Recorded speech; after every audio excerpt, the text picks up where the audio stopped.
Have you ever wondered where your hard-earned retirement savings might actually go once you've left the workforce? Imagine this, if you will. You're planning a road trip without planning for gas and tolls. Perhaps you've been planning for retirement. You're thinking about, have I saved enough? Will I have to live like a hermit? Will I be able to even enjoy the time I work so long and so hard to reach?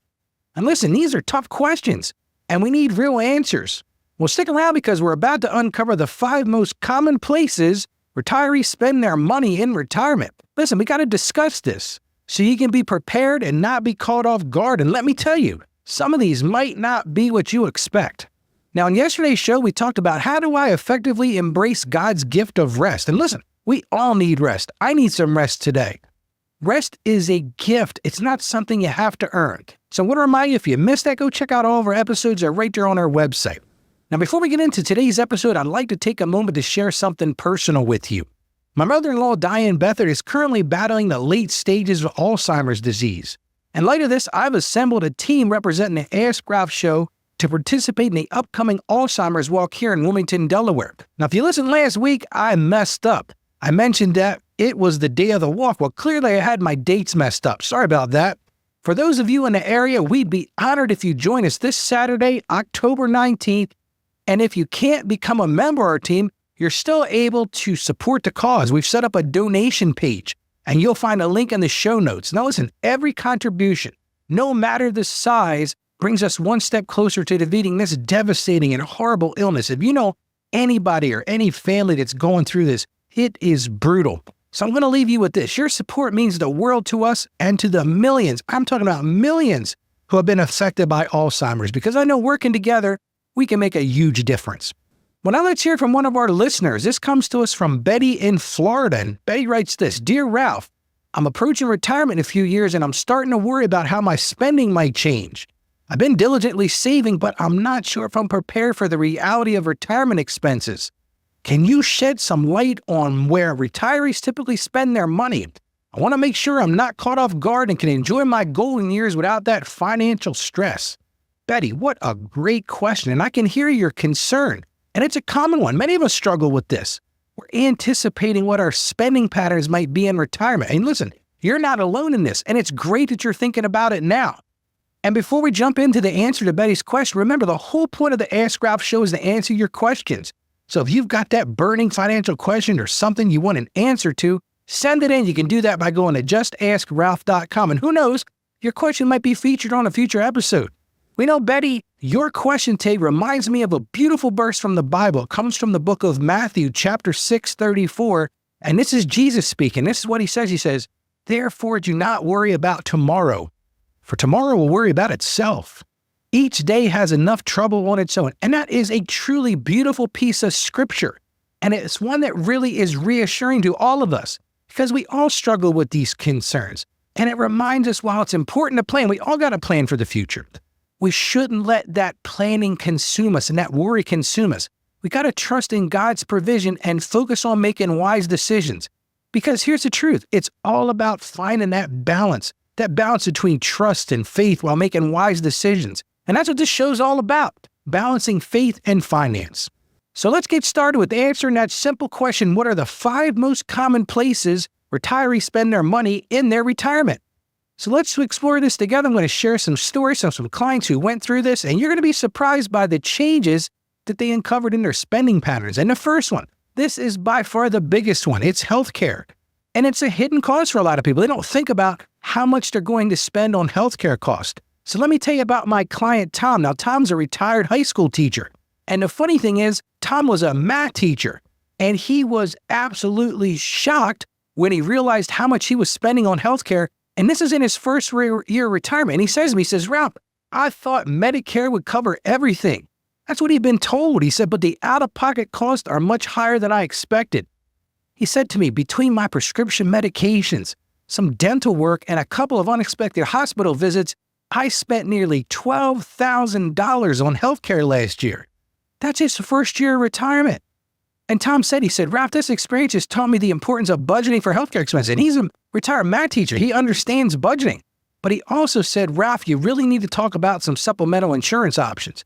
And that's what we're going to do. I'm going to be talking about these supplemental insurance policies later this week on the show. Also had a good friend, Craig, who mentioned that we should do a show on that. So make sure you don't miss that later in the week. So we've covered healthcare. Let's look at number 2. This is the second biggest expense, and that's housing. And a lot of people say to me, Ralph, you're crazy. I've already paid off my mortgage.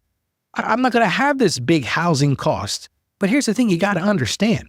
Housing costs can still be significant in retirement. Let's meet my client, Linda, the librarian. Now, she's retired at this point, and she was surprised how much she was spending on home maintenance and property taxes. And see, Linda had recently paid off her mortgage, and she told me that she had always paid her property taxes as part of her mortgage. So when she got that bill for the property taxes the first year, she was shocked at the cost. She said to me, she said, Ralph, I never realized how these costs could add up. Now, here she's talking about repairs, but she said last month alone, it's just 1 month, she said, I had to replace my water heater. I had to fix a leaky roof. Both of those things cost me well over $5,000. And here's the thing. I just got my next year property taxes, and they're going up again. And so what does Linda learn? Linda's learning to factor these ongoing costs into her retirement budget. Now Linda's actually thinking about downsizing. She wants looking for something smaller, low maintenance. She wants something she can easily manage. And it's a funny story, but I remember my mom having to tackle these projects as well. She said, Ralph, this house is what I commonly call the money pit. Because she was going through the same thing. The leaky roof, the gutters were coming down. All kinds of little odds ends, and people don't plan for those in retirement. Let's look at number 3, and that's travel and leisure. Now, when you're working, you might be looking forward to traveling, but the thing you got to understand is those costs add up quickly. And here's the sad part. You finally got time to travel. Now you got to consider those costs. So let me introduce my clients, Bob and Mary. Now, they're a retired couple. They had dreamed of seeing the world. They talked about all the beautiful places they wanted to go. They had spent years planning all the places they wanted to see and the adventures they would take. It was what they talked about in the morning when they were eating their breakfast. And after dinner, they had these discussions about going to Rome and going to Australia and going to see all these other places all around the world. But the thing is, they were surprised how their hobby was eating into their savings. I remember Bob and Mary came in, and Bob said to me, he said, Ralph, we took 3 international trips in our first year of retirement, and we spent almost $30,000. Now look, the trips were amazing. They had pictures. They pulled out their phones. They showed me these beautiful pictures, and they said it was amazing. But Ralph, we quickly realized we need to be more strategic about our travel plans to make our savings last, because if they were going to spend $30,000 a year on vacations, they were going to run out of money. And so Bob and Mary learned to balance their travel dreams with their economic reality. And they told me, they said, Ralph, we found some budget-friendly travel sites, and we're starting to use reward programs so they can still travel. They just got to be diligent in planning those things and balancing their dreams with their reality. Let's look at number 4.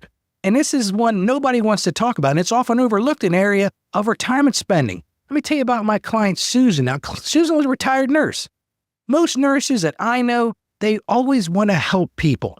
And Susan was no different. But the problem was Susan was surprised to find herself helping her adult children financially more often than she had ever anticipated.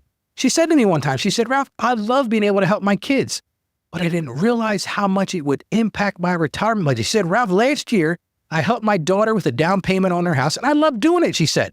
And I contributed to my grandson's college fund. But here's the problem, Ralph. It was nearly $20,000 that I hadn't planned for. So we sat down, we talked about it, and Susan had to reassess her budget, and she had to have an honest conversation with her children about what she could realistically afford to contribute. And here's the deal, folks. These are vital conversations. These things can get so emotionally charged. But if you have these conversations with your family, you can reduce the emotions, which goes along with the economic reality. You got to say to your kids, listen, when I was working, yeah, I could afford to help you a little bit more. But now I'm not working anymore. I've got to save my money for retirement. So I can't help you as much as I used to, but have those conversations. And last but not least, number 5, food and entertainment. And listen, who doesn't like to eat and who doesn't like to be entertained? And see, the thing is, many retirees find they're spending more on dining out and entertainment than he did while working. I remember talking to my client, John. Now, John's a retired accountant, and he told me, he said, I was surprised at his own spending. He said, I thought I'd be spending less on food in retirement, but I'm actually spending more. And here's what he said. He says, because I have more time to go out and enjoy meals with friends. And he said to me, he said, Ralph, between restaurant bills, concert tickets, golf club memberships, I'm spending about $1,000 more per month than I did when I was working. And see, this is something I hear all the time from many of my clients. And it makes sense if you think about it. They're not working. They've got more time to do things. It's sort of an obvious thing, but people don't think about that. What I have found in my practice is most of my clients spend more in retirement in general than what they were spending when they were working. So what did John have to do? John had to learn to balance his desire for an active social life. He had to cut back a little bit on those golf outings and those eating out events and stick to his budget. And John was good at budgeting. What do these stories tell us? These stories highlight the importance of anticipating and planning for these common areas of retirement spending. So, good old Ralph wants to leave you with some action items you can take to be prepared. I don't want to just give you all this news and say, oh, this is grim and terrible and here's where you're going to spend your money. Because there are things you can do to prepare for it. Number one thing, yes, I'm going to talk about budgets. And the most important thing you can do is create a detailed retirement budget that includes all of these areas of potential spending. You've got to be realistic in planning out what your retirement is going to look like. Just like we're taking a trip. If we take a trip, we don't have a plan of how we're going to get there. We don't have a plan of how much it's going to cost us for fuel, how much it's going to cost us for tolls and eating along the way. If you don't have those plans, you're not going to make it. Number two thing I'm going to tell you to do, consider long-term care insurance and insurance in general. Like I said, I'm going to be talking about that later in the week, some of the supplemental policies you might want to consider so you don't get stuck with those things that you weren't expecting. Like that client I said that had those $12,000 in his first year of medical expenses. There are some things you can do to mitigate that. Nothing you've got to do. You got to look at downsizing or relocating to reduce those housing costs. Like our librarian friend Linda. That's one of the things she's really considered now. She said to me, Rob, I got this big house, 2 stories. My master bedroom's on the 2nd floor. So there are some economic realities and there's some just physical limitation realities. She's looking for a first floor master bedroom, maybe with a ranch house or maybe even an apartment or a condo where she can have an elevator. Nothing you've got to do. And I'm telling you, I'm not saying to you can't live your life.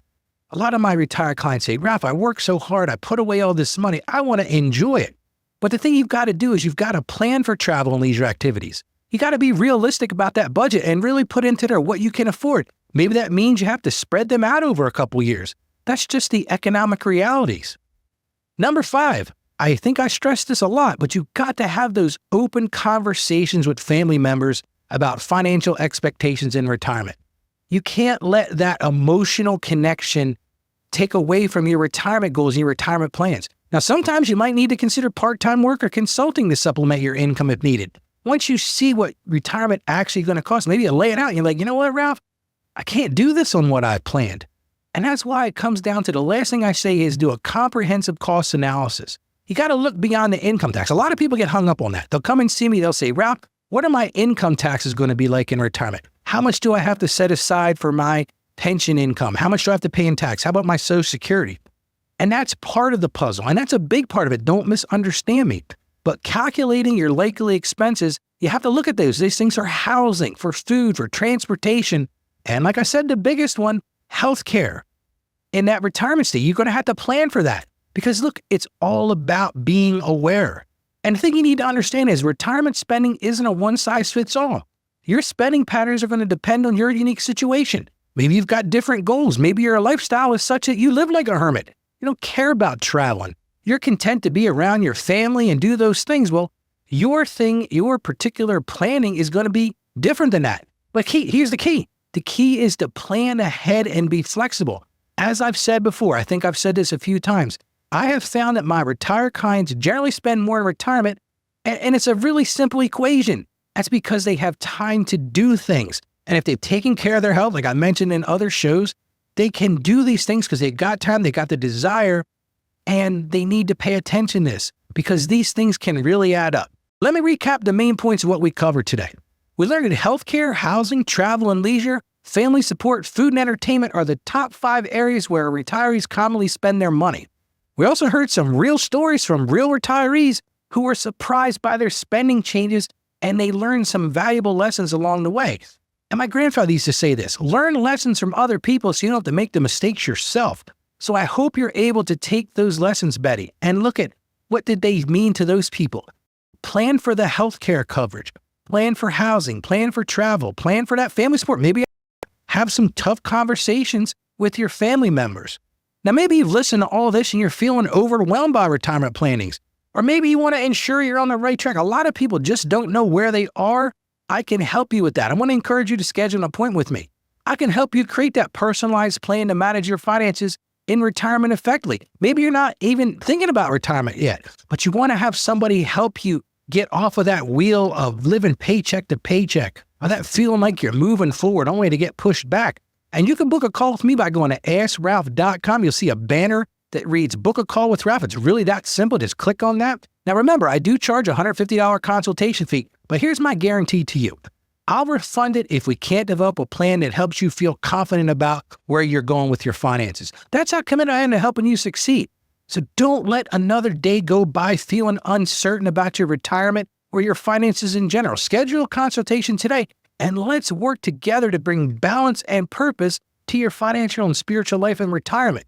And before I forget, be sure to tune into tomorrow when we'll be discussing what are some of the best online deals banks are offering for opening a new account. I'm going to do a deep dive on some of these great offers that some of these banks are offering. We're going to talk about bigger pictures, what you should be looking for in a banking relationship. So that's an episode you could potentially save you money, so you don't want to miss it.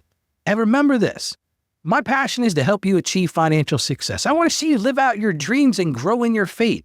And I know working together, we can master your finances from that Christian perspective. So as I always say, stay financially savvy and God bless you. Thank you for joining us on the Ask Ralph podcast. And with a simple click to subscribe, we'll invite you back to our next episode. And remember, financial issues don't have to be complicated.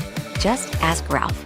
The information contained in this episode of Ask Ralph is based on data available as of the date of its release. Saggio Accounting Plus and Ask Ralph Media, Inc. is under no obligation to update this content if changes occur. Applying this information to your specific situation requires careful consideration of all facts and circumstances, and any information provided is not to be considered as financial, tax, or legal advice. Please consult your tax advisor or attorney before acting on any material covered.